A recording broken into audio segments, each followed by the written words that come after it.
अस्सलामुअलैकुम, welcome to part 8 of MS Word course. तो इस वाले वीडियो में हम जो है तो पेज लेआउट के बारे में पढ़ेंगे। तो चलिए डायरेक्ट अपने MS वर्ड के डॉक्यूमेंट की तरफ चलते हैं।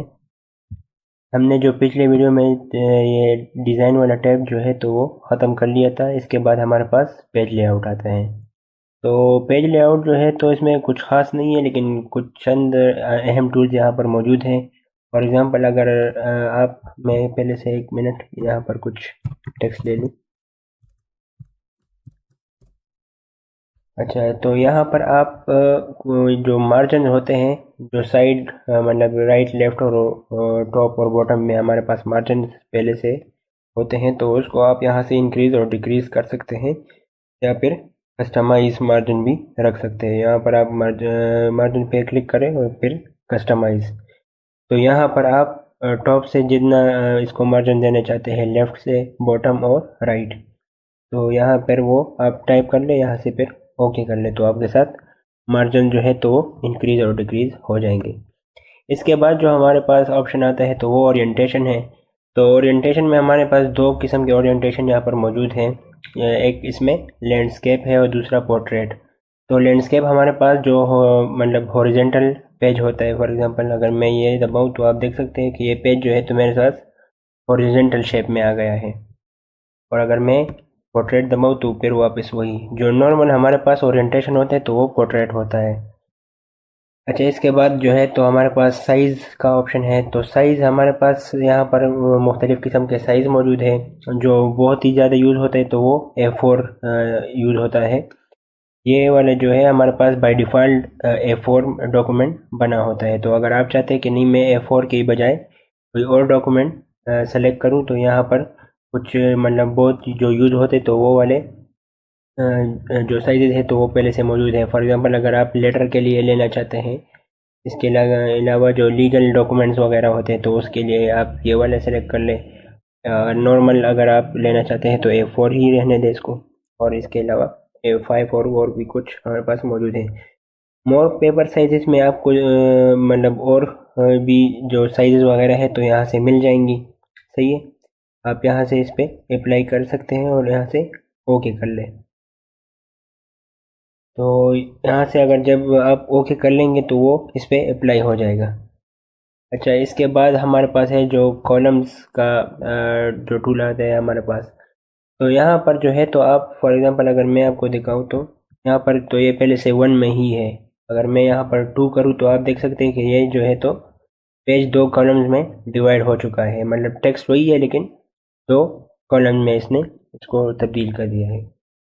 इसके अलावा अगर आप 3 कॉलम्स लेना चाहते हैं, जो न्यूज़पेपर वगैरह आपने देखे होंगे, उसमें अक्सर ये 3 वाला यूज़ होता है। तो यहाँ पर 3 हमारे पास क्यों नहीं आया, क्योंकि मेरे पास जो टेक्स्ट था तो वो बहुत ही कम था।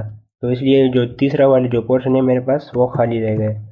अगर मैं यहाँ से जो ये टेक्स्ट है तो वो इंक्रीज़ करूँ, फॉर एग्ज़ाम्पल मैं इसको कॉपी पेस्ट दोबारा करता हूँ ताकि मेरे पास और भी टेक्स्ट आ जाए। इसको मैं इसके बाद यहाँ से पेस्ट कर लेता हूँ। अब अगर मैं इस पे 3 अप्लाई करूँ तो आप देख सकते हैं कि इस पे मैंने 3 अप्लाई कर लिया।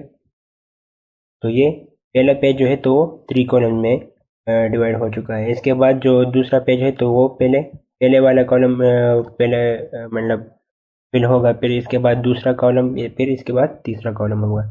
तो यहाँ से आप पेजेस को कॉलम में चेंज कर सकते हैं। तो मैं इसको अंडू करता हूँ। अच्छा, इसके बाद जो हमारे पास है तो ब्रेक्स। तो ब्रेक्स जो है तो हमने पढ़ा था यहाँ पर इंसर्ट टैब में। आपको याद होगा जो पेज ब्रेक था, लेकिन यहाँ पर हमारे पास सिर्फ एक ऑप्शन था। यहाँ पर जो पेज लेआउट है तो यहाँ पर ब्रेक में हमारे पास मुख्तलिफ़ किस्म के ऑप्शन हैं। तो इसमें सबसे टॉप में पेज ब्रेक आता है जो कि इंसर्ट टैब में भी मौजूद है। इसके बाद कंटिन्यूस टैब, अगर आप यहाँ पर कंटिन्यूस टैब ब्रेक लगाएं तो आपके पास कंटिन्यूएशन जो है तो उसमें ये ब्रेक लग जाएगा। सही है, मतलब दूसरा जो इसके बाद अगर आप कुछ स्टार्ट करेंगे तो वो यहाँ पर कंटिन्यूएशन में ही मतलब इसके साथ शुरू होगा। या ये इस तरह नहीं होगा कि दो पेजेस के बीच में कुछ एक पेज खाली रह जाए और फिर दूसरा पेज शुरू हो, तो इस तरह नहीं होगा, कंटिन्यूस ही रहेगा आपका डॉक्यूमेंट। अच्छा, ब्रेक में जो है तो हमारे पास फिर इसके बाद भी कुछ है टेक्स्ट टू रैप, तो इसको आप खुद ही एक्सप्लोर कर लें, इतना कुछ खास है नहीं इसमें। नेक्स्ट पेज और कंटिन्यूस और वगैरह वगैरह यहाँ पर। अच्छा, यहाँ पर जो दो बहुत यूज़ होते हैं तो ये वाले हैं, इवन पेज और ऑड पेज। तो ये क्या करते हैं हमारे पास, फॉर एग्जांपल अगर मैं आपको दिखाऊं तो, अगर मैं यहाँ पर, मेरे पास दो पेज जैसे ये, तो अगर मैं इस वाले पेज में हूँ और इधर मैंने कर्सर रख दिया है, और यहाँ पर मैं अगर कहता हूँ कि इवन पेज, तो ये वाला जो डॉक्यूमेंट है तो इवन पेजेस पे रहेगा। तो ये वाला पहला पेज है और ये वाला दूसरा पेज है, तो ये तो पहले से ही मतलब उस फॉर्मेट में पड़ा है। अगर मैं यहाँ से फिर कोड दबाऊँ तो ये एक पेज इसमें खाली रहेगा। अगर मैं यहाँ से कोड कर लूँ तो आप देख सकते हैं कि इसके बीच में एक पेज खाली रहेगा या दूसरे पेज से शुरू होगी। तो क्योंकि मैंने इस पे ओड वाला जो ब्रेक है तो वो अप्लाई कर लिया है, तो ये क्या करेगा, जो ओड पेजेस होंगे तो उस पे हमारे पास जो टेक्स्ट होगा तो वो होगा, लेकिन जो इवन वाले पेजेस है तो उसमें नहीं होगा। इसी तरह अगर आप इस पे फिर इवन वाला अप्लाई करें तो सिर्फ इवन पेजेस पे ये टेक्स्ट आएगा, और वो ऑड वाले में फिर अप्लाई नहीं होगा ये वाला टेक्स्ट। इसके बाद जो हमारे पास ऑप्शन आता है तो वो लाइन नंबर है। तो लाइन नंबर क्या करता क्या है, आपने यहाँ पर देखा होगा होम में, यहाँ पर भी हमारे पास एक नंबरिंग के नाम से एक टूल मौजूद था, लेकिन ये वाले जो है तो यहाँ पर जो बुलेट्स होते हैं, जो पॉइंट्स होते हैं, तो उसके लिए इस्तेमाल होते हैं। ये वाले जो है तो अगर आप अगर कहना चाहते हैं कि मेरे पास फॉर एग्जांपल 100 पेजेस है और 100 पेजेस में कितने लाइन्स है मेरे पास, तो वो अगर आप काउंट करना चाहते हैं तो आप एक तो ये है कि बस आप यहाँ से खुद ही स्टार्ट कर लें और काउंट करना शुरू कर लें, लेकिन ऑब्वियस सी बात है कि वो बहुत ही मुश्किल होगा और आपसे मतलब गलत भी हो जाएगा। तो उसके लिए क्या है हमारे पास, आप यहाँ पर कर्सर रख दें अपना और यहाँ पर लाइन नंबर पे आ जाए, तो लाइन नंबर में यहाँ पर कंटिन्यूस, तो कंटिन्यूस में अगर आप इस पे अप्लाई कर लेंगे तो ये कंटिन्यूस नंबर हमारे पास आ जाएगा यहाँ पर, आप देख सकते हैं। अच्छा, ये इस पे अप्लाई क्यों नहीं हुआ, तो अप्लाई इसलिए नहीं हुआ क्योंकि मैंने यहाँ पर ब्रेक अप्लाई किया था। तो अगर मैं यहाँ पर इसको ये कंट्रोल जेड कर लूँ ताकि ये मेरे पास अंडू हो जाए ब्रेक भी, तो ये मेरे पास ब्रेक अंडू हो गया। अगर अब मैं यहाँ से नंबरिंग इस पे अप्लाई कर लूँ कंटिन्यूस, तो आप देख सकते हैं कि ये मेरे पास कंटिन्यूस नंबर आ गया यहाँ पर 40 से यहाँ पर डायरेक्ट 41 में शुरू हो गया।